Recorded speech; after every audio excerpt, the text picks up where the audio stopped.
This is First Class, where we talk about the New York Jets, a team that refuses to meet the name of the show. I'm your host, Joey Bonzanti. Sitting across from me, Tony Vegas, with his nice new New York Jets Lululemon apparel. Tony, how you doing? I actually thank you, Joey, for the birthday gift from you and the fellas. Nice little Hundo 50 burger to the Jet shop. I had myself a ball, and I needed some Jets gear. They were giving these out to content creators. I think I got the axe there, so maybe I got to stop with the F-bombs on Twitter to get some more sponsorships. But we're doing good, Joe. We're a little bit of a dead period. Combine obviously starts next week, so we're gonna, it's gonna be a people's episode where we answer some questions, listen to some voicemails. We haven't listened to them. It's gonna be a surprise, so I'm looking forward to it, man. It's gonna be fun. Absolutely. So what you could see what I'm doing here, a lot of people, don't really grow out my facial hair. So I might just try to pull like what that Arsenal fan did or whatever the hell he is. And he just grows his hair out until the Jets win like 3 games in a row. And I'll just have a beard like down to here. Hey, was it AI it was legitimately taking over like the whole screen, this guy's hair. I don't know if I was getting duped by AI or not. No, I'm pretty sure that was real, man. I mean, it's insane. Yeah. Power to him. Was pretty funny stuff. But yeah, like you said, talking about the Jets, talking about some pending free agents, we decided to kind of do voicemails. We opened up the voice line this week. We had a few. Haven't listened to any of them, which is it's a little concerning. Yeah, it's going to be on here, dude. And then we'll get into some Twitter questions that went Tony's way. And we'll kind of just go from there. And we'll clean up stuff at the end if we've missed any free agents that we want to talk about and really try to fill up this dead time. So let's get into the first voicemail. I'm going to pull it up here. And let's give it a rip. Hey, Tony. Josh Moboken here. Got 2 questions. I know a lot of people say we should be going after Derek Carr, but what do you guys think about David Carr? And Tony, are you ever afraid that your eyebrows might just, wiggle away? I'll hang up and listen. Thank you. This one we did listen to this one though, because you did mention on Twitter about your eyebrows wiggling away. So yes, we did listen to this one, John. They don't. John's a buddy of mine in my my Jets group chat, and he's what one would call a jester maxer, as the kids are saying. So no, they usually stay on pretty tight. I get them done. I've told you that, and let's get to the next voicemail. All right. Next one, fingers crossed. I have nothing to add on that, so let's rip this one. Hey, yeah, Tony Vegas, Fallen Hondos. This is Jeff calling from the Bronx. I got 2 parts. One is for Tony and one's for Holland. Tony, I think the biggest thing that we see with our quarterbacks in the past couple of years is they just don't have the fight, right? They're there, but it's almost like they don't have the fight in them. I mean, if Mark Sanchez gets acquitted of all the charges, at least we know you got some fight left in him, right? I mean, God forbid. I mean, Philip Rivers can play. Why can't Mark Sanchez play? What do you think? And then Holland Hondos, this one's for you. I want to slap your butt cheeks. I mean, this is exactly what I think both of us expected. Jeff from the Bronx. I don't. You're right. If Philip Rivers can do it, why can't why can't Mark Sanchez? Right. I just watched a TV show, Night of the Seven Kingdoms. The main character got stabbed 80 times and still ended up winning the battle. So who knows? Maybe Mark Sanchez comes back and avenges his lesser days. So. Joey, I'll let you answer the second part to his question. I have nothing to say about my butt cheeks. But I will say, speaking of Mark Sanchez, funny enough, I've gone off a little tangent here. The other night, I know I'm a psychopath. I rewatched not full games, but highlights of every single game in the 2010 season up until the bitter end. And it was just a really wild ride going back and watching some of those games. Like, they were ripping off wins like no one's business. And then you have some of those games where that were just complete hero games. Like the Texans, the Lions, the Browns. Like, there was just so many crazy games that whole year. So that was a fun experience. Funny he brings up Sanchez, but yeah, I have nothing else to really add there. Yeah, I'm not a big go and read. I don't know. It almost makes me too upset to be like, oh my God. I was it was awesome when they were good. Like the most recent time I can remember is 2015, right? I remember like we were in high school. I think we were juniors in high school, and it would like ruin or make my week based on like what they were doing, how if they won, they lost, whatever. And it almost just makes me like a little depressed of like I haven't felt like that in so long. And in fact, it's started to flip where if they win games, it'll ruin my week because they're screwing themselves out of a quarterback. And it's happened for God knows how long. I got to do that eventually though. You know, it's just insane that it's been this long, and it's sad, but you know, you're not a psychopath. People do that all the time. Yeah, I think my biggest takeaway was if the Jets, and Sanchez had some great games and great throws, but if the Jets had a real like veteran presence in that room, God, I don't know if there was any stopping them. Because Pennington, imagine they had Favre or Pennington. Yeah, that's a great point. Two guys that sandwiched them, they would have won the Super Bowl with either of the two. I think pretty handedly too, based on how they were rolling there. Yeah. All right, last voicemail. My fingers are crossed that it's like somewhat normal, but we'll see. What's up, guys? First-time listener, first-time caller. I think you guys were talking free agency. Just in my opinion, I think it makes sense to bring back Brees, even if you're overpaying. I just think when the roster has such little talent, you don't want to create another hole. So if that means you have to overpay him or franchise tag him, I think it's worth the money. I guess the only scenario would be where it's not worth it if you know it's inside the building. You know he is one of those mopey players who really doesn't fit the culture. He's probably overrated by Jets fans, but I think anytime you can retain some talent and you have so much money, it's worth the overpay. Let me know what you think. That was a good call. Thank you. Didn't say your name, but thank you to whoever that was. You can take the reins on this one if you'd like. I think we're gonna get the answer to your question, right? As to what they really think of Brees' character. I mean, they could go three routes. They could either do nothing and let him walk for free, which I think would be a bad process, right? Horrible. Should have just taken the 4 from the Chiefs, which isn't a late 4, right? They have the 9th pick in the draft. It would have been like, the 9th or 10th pick in the 4th round. So you could go there if you feel like that's the move. The transition tag is obviously somewhere in between. And I just recently learned how the transition tag works. My roommate, also a Jets fan, I guess he did some research and he read up on it. So essentially, he would still kind of hit the market, but if nobody like claims him, we get him at the average top 10 running back salary. So if a team wants to take him for that price, they can.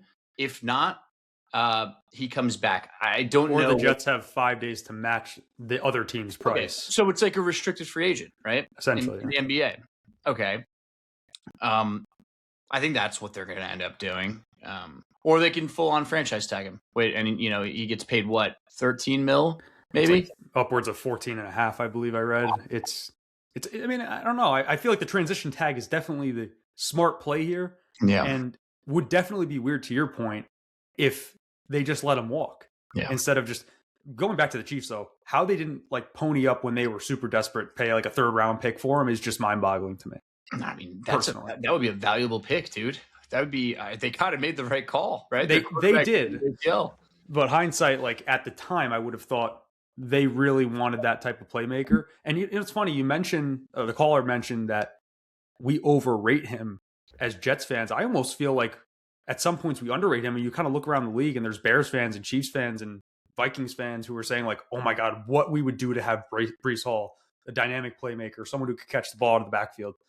I think a lot of people rate him very highly. I've seen videos and tweets and articles about how he is like one of the like highest free agents on people's lists. So I think he's a high ticket item in this free agency class. And in terms of what the Jets should do, I mean, personally, I'm kind of somewhere in the middle. Like I don't have a hard stance, right? I really don't like the guy's attitude though. I really don't. I think he has not looked the same since the injury in Denver a few years ago. I would be okay with letting him walk, but at the same time, if this regime is taking a quarterback within the top like 30 picks, I'd say they're probably going to keep him, right? Yeah, I would think so. You want a guy like him to help out a young quarterback. I think that the two major things of the offseason should be help the quarterback and hurt the other quarterback, right? Pass rush and, weapons or whatever. So you're really opening up another hole. Are you going to bring in the Falcons RB like sitting free? Like, I just feel like it's like with these free agent running backs, it's like the grass is always greener. Like how much better do you think Brees is than Kenneth Walker, who's going to be an unrestricted free agent who is likely going to have a new home? Tyler Algier from the Falcons. I mean, if another team wants to sign him for a lot of money and, we don't feel comfortable matching, there are some options that I feel like, are viable. Tyler Algier is a good RB2. He's just behind Bijan Robinson, right? Kenneth Walker is probably going to be similar to Brees, where like we're not going to want to pay that much money, but I agree. I think it's going to be a wait and see thing. I think Glenn initially didn't like Brees Hall, and then as the season went on, it seemed like he grew more fond of him. Right? They didn't move him, and he had during that stretch where they were winning games, he looked really good. So it's going to be interesting, man. I don't know what they're going to do. If gun to my head, they're going to transition him, and I just feel like he's going to be on the team. I don't know why. I can't picture him in another jersey just yet. I think he's got one more year with the Jets, and then they'll let him go after that. That's my bet right now. Yeah, or they, like you said, like they'll tag him, and hell, if he has if the Jets really bottom out, they could trade him, right? That's always an option mid-season. Yeah, why not? Hopefully, maybe his value could get even higher than that 4th round pick. Who knows? I mean, there's a lot that could happen. I just think letting him walk would just be completely asinine, especially after just kind of passing that trade deadline opportunity. Yeah. All right, let's move on to the Twitter questions now. At PSU Joe 11, Tony, I've been enjoying the show. Thank you, Joe. Keep up the good work. My question is this: if only one comes back, who do you prefer, Brees or AVT? My answer. I'm gonna go AVT, right? And it has to do with the things that we just mentioned regarding the mopiness that we think Brees carries with himself. AVT was a captain before he tore his other tricep. You kind of look at the injury history, and it's not like he's tearing the same knee every single year. He's torn his triceps twice and his Achilles, which sucks. That's the one that sucks. But like, it's almost like they're freak injuries to the point where, okay, you probably get him on like a 2-year deal worth like $35 million, pay him like $16 million a year, whatever it is, 17 and a half, whatever it is. And I mean, the floor of your offensive line is just that much higher because at his best, what is he, your first, maybe your second, depending on how you feel about Membu, offensive lineman. If he comes back and he's healthy, this is a top 5 unit. I mean, in the NFL, I don't think there's much of a debate. Olu's only going to get better. Tippmann's only going to get better. Membu's already a friggin' all-pro tackle. And if AVT comes in and he's like a Pro Bowl level guard with that flexibility, man, I mean, it's a dangerous unit. And one, you could get him at a discount. I think it's a slam dunk as opposed to overpaying, a running back in Brees Hall. Yeah, I totally agree. And craziest part is he was never injured at all in college, which is the frustrating part. And then he gets here and he has an injury almost every year. I would say the same. Like if I had to choose between, I would even throw Simpson in this mix too. I'd take AVT over Simpson at this point. I honestly would have extended AVT a little bit earlier in the year, try to get him at the most discounted prices possible. I just think they waited too long, and here we are. I don't know if he would have done it though. I mean, him waiting to see if like the Titans or something are gonna Yeah, I think him waiting made more sense. But yeah, maybe behind closed doors, maybe they did have some sort of conversation. Who knows? And we don't even know if they want to keep him. So I think you're right. You can get him at a pretty discounted price at this point. I do see other teams again on Twitter who are kind of hemming and hawing at the idea of him on their offensive line already. So again, there's teams who really want our players and feel like they could be a great fit for their team. I do see this being one of those situations where he would get signed by another team and then would never have another injury for the rest of his career and be an all pro. So yeah, I think AVT is the answer here. Next up, at JetUp229, who do you want at QB next year? It's a very broad question, but I guess we could just answer it as that. Oh God! All right, let's get you go first. I think I'll have a different answer than you. This is so tough because we're at the point where like I don't know. It's the difference of what I want and what the Jets want. If I'm going to operate, like who do I want? We've talked about, me and Tony have talked about this before. I don't know, Brady Cook. I don't know. Right? We talk too much, dude. We do talk too much, but let's operate under the assumption that it's, we are Aaron Glenn, right? I think I'm looking at this from the lens of who do I want to save my job? It's going to probably be Malik Willis or Ty Simpson. Like, honestly, I don't see another answer there where this guy or someone else come in and save your job, maybe Kirk Cousins. But I'm sitting here and saying we picked Ty Simpson in the top 30 and we hope and pray that he could come in by week 6 and just tear it up, and maybe they draft offense throughout the first and second round. That's my answer, really. I don't know. And there's really not many other viable options. Like, if I'm going to ask you who, aside from Malik Willis and Ty Simpson, would you feel confident in saving Aaron Glenn's job? Is there another answer? No, I don't think so. There, like I said this earlier this week, like if I'm the GM of the New York Jets, I have an unlimited leash and I'm looking out for just like the best long-term interest of the franchise, I think I would go, and this might be a crazy hot take, I would go with like Anthony Richardson, dude. The guy has unbelievable talent.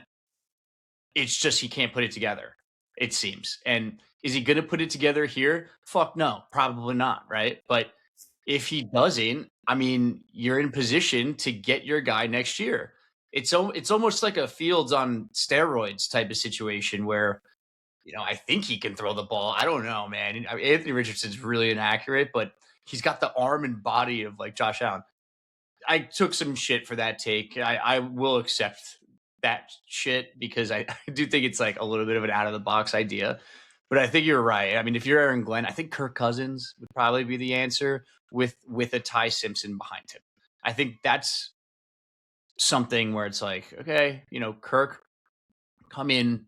Hopefully you can, ride out until like 8 games in, and then maybe Ty Simpson comes out, or Kirk just has like a little bit of a resurgence of a year. Ty Simpson sits behind him the entire time, and you have a plan at QB. If that happens, Glenn's in great shape, right? I mean, he's got something to sell the owner, and something to be like, hey, Frank Reich can still call plays, and he's developing this guy. So I think they have to do something where veteran and either like Ty Simpson, Garrett Nussmeier, or, and this is extremely unlikely, you get like the mix of, you get Malik Willis, who's like somebody who he would hand the keys to, see what he can do, and roll from there.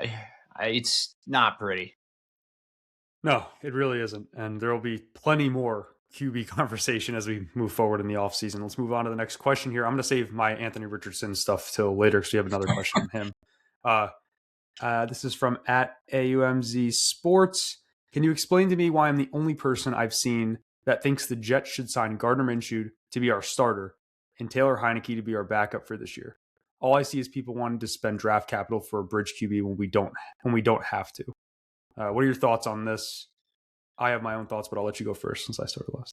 I mean, yeah, Gardner Minshew is another like drop in the bucket name that you hear. It's a weird room, right? It's like a bunch of like crash out like scumbag quarterbacks. I feel like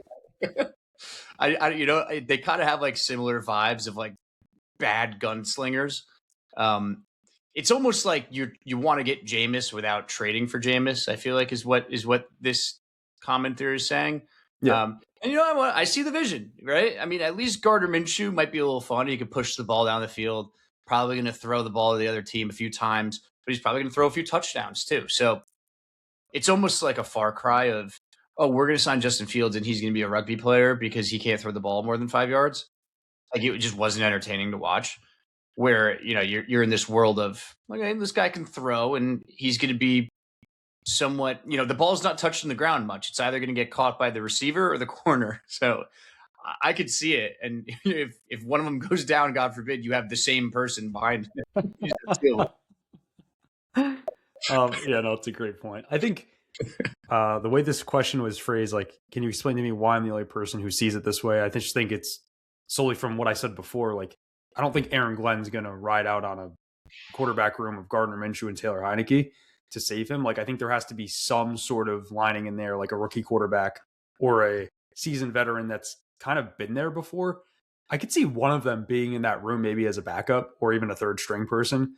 But I can't see both of those guys simultaneously in the quarterback room to try to save Glenn's job. That's how I'm looking at everything right now is if I'm Glenn, who's going to save my job? There's no answer, man. There is no answer sitting right in front of us. And it's terrifying.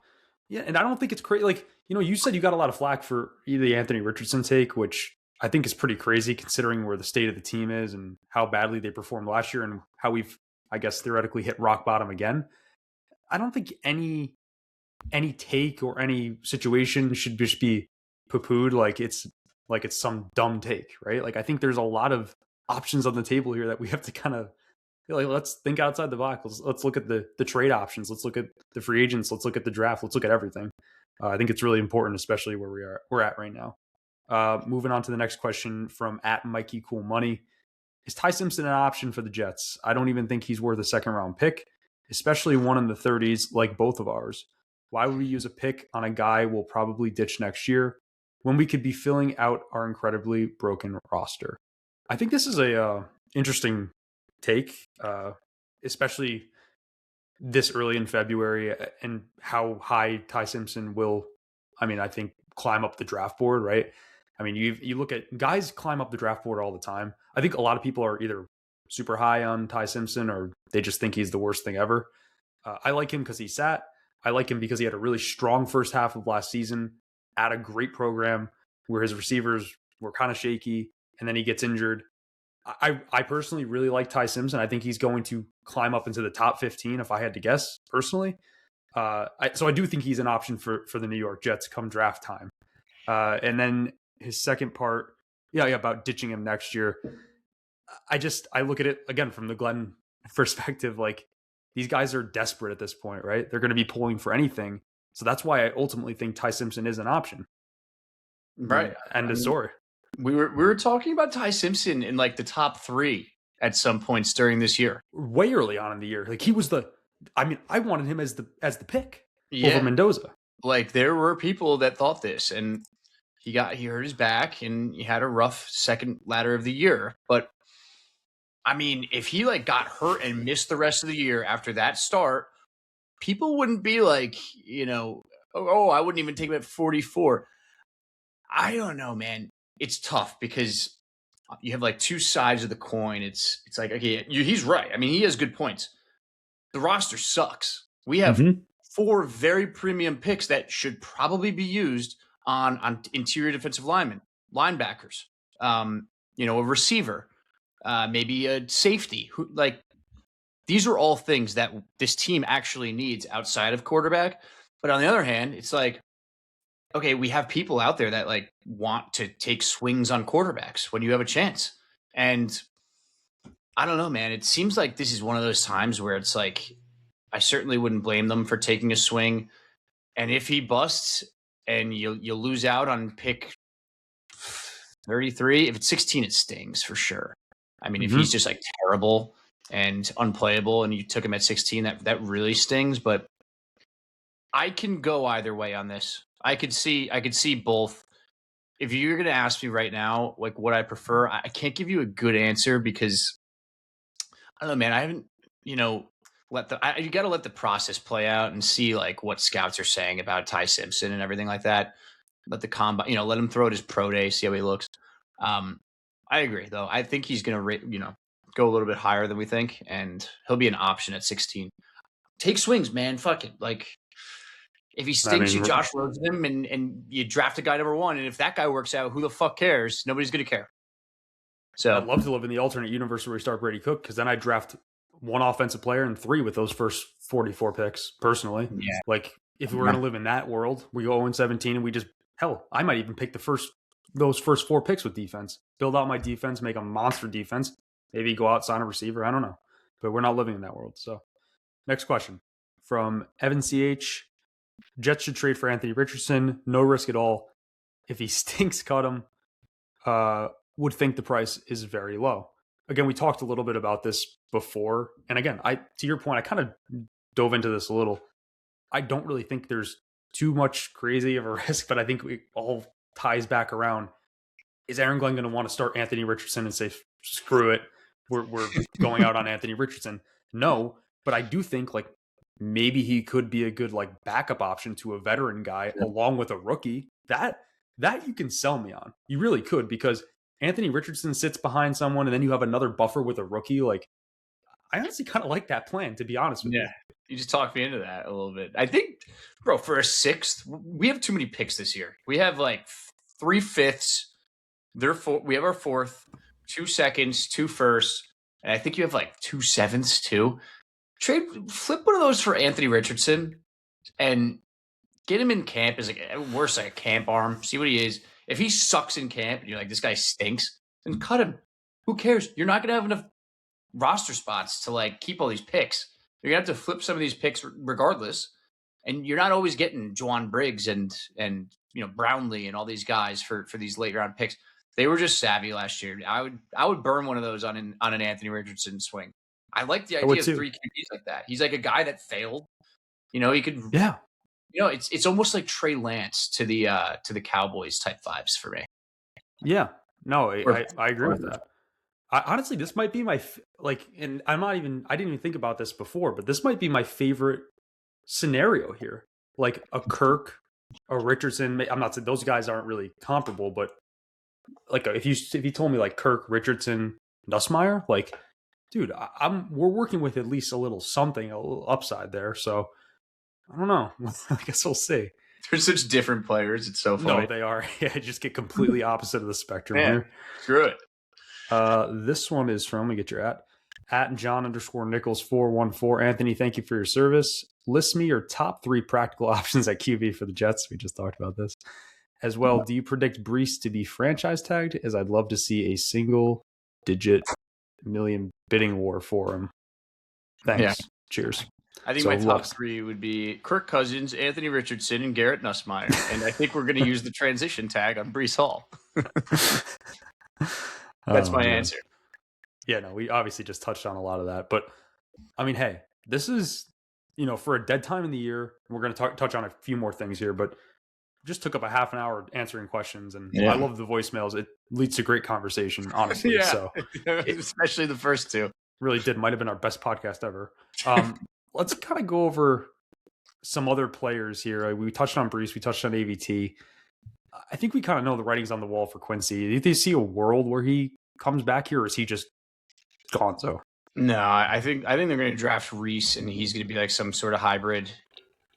Sucks that you paid Jamie Sherwood that contract, but I don't know. I think I think we're going to inevitably get the Alex Anzalone signing. And they're going to have to figure something out with Sherwood, unless he's going to be the 3rd linebacker. There's no room for Quincy here. I think they're going to sign Anzalone, right? That's. It seems like that's pretty much a shoo-in at this point. Yeah, Alex Targaryen Anzalone. We're going to get all excited for a aging linebacker with long blonde hair. Hey, whatever. Tyrod Taylor, I feel like it's kind of like a case by case, depending on what happens. Is he even going to come back to the NFL? I think that's the number one question. And then how we fill out the rest of the quarterback room. I personally don't think he'll be back. Me neither. But you could sell me on a Tyrod, Ty Simpson, Kirk Cousins. You get a guy with a clipboard next to Ty Simpson for the first half of the year or whatever. I think that'd be fine. I think he's great for that. I don't know how much he's going to get paid, but yeah. This is an interesting one that I brought up to your attention before the show, but Nick Folk, like, where kicker is like just really, I would say probably for this year, you're bringing him back just because they're going to want that security at kicker to try to, as they're trying to save the fire around them, they're going to want one mainstay, I would think. Yeah. And Nick Folk was just such good vibes, right? Great vibes, dude. I mean, every time I was like, oh my God, this is such a shit show. I hate the Jets right now. I was like, but at least we got Folk back. At least we got Folk hitting career longs at the age of, 58. Dude, Awesome. You get Folk, you get Rex Ryan's kid over here. Get as much good vibes from the early 2000s as you can in here. They should have hired Bart Scott at linebackers coach. I've been seeing that floating around a lot. They filled the position, so I know his kid is high school or college, but I wonder if he would ever explore a coaching avenue into the NFL. should.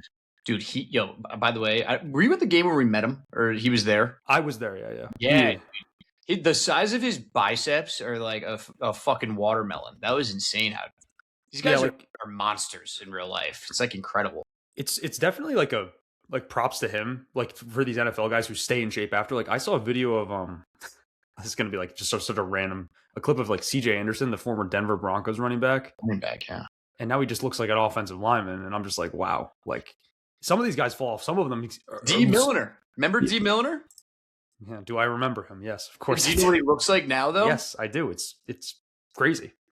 For those of you that are the psychos that are still listening, go and look up D. Milliner 2026, and you're going to be like, "What the hell?" Insane. You won't even realize it's the same guy. But anyways, a couple more players here. Tony Adams. I mean, I'm good on this guy at this point, but dude, it's tough. I love guys named. I love Tony, and he wears number 22, my favorite number, but he's got to go. You saw the tweet from, I think it was Ian Rappaport, 3-year Jet starter, well-respected veteran, whatever. He's out. That was an agent texting Rappaport trying to draw up some interest. He's out. 100%.